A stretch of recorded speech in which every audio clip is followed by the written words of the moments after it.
علماء گمراہ ہوں، سو ہوں، یہودیوں کے ہوں یا نصرانیوں کے ہوں، تو یہ علماء ہی کہلائیں گے، ان کو علماء کہا جائے گا، لیکن علماء دین نہیں کہا جائے گا۔ علماء دین اور ہوتے ہیں، علماء دین وہ ہوتے ہیں جو درباری مولانا نہیں بنتے، دربار میں ان کا آنا جانا نہیں ہوتا، دربار سے ان کا کوئی لینا دینا نہیں ہوتا، دربار سے ان کا کوئی واسطہ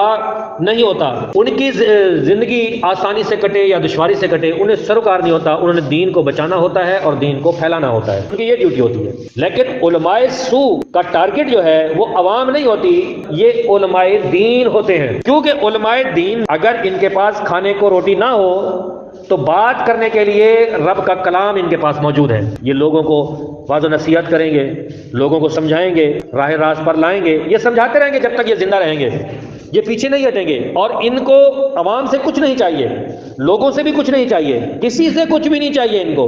ان کو اللہ رسول کی رضا چاہیے اور دین سے وابستگی ان کو چاہیے، اور یہی علماء دین کا مشن ہوتا ہے۔ اب مکسنگ عوام کہاں کر جاتی ہے کہ وہ یا تو تام جھام کو دیکھے گی، یا اثر رسوخ کو دیکھے گی، یا پہناوے کو دیکھے گی، یا پھر لمبی لمبی قطاروں کو دیکھے گی، لمبے لمبے جبوں کو دیکھے گی،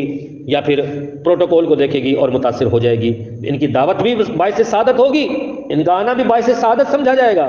اور آپ کے محلے کا رہنے والا قاری، حافظ، امام، عالم، مفتی، آپ کے نزدیک اس کی کوئی اہمیت نہیں ہوگی، کیوں کہ گھر کا پیر چولہا وٹا۔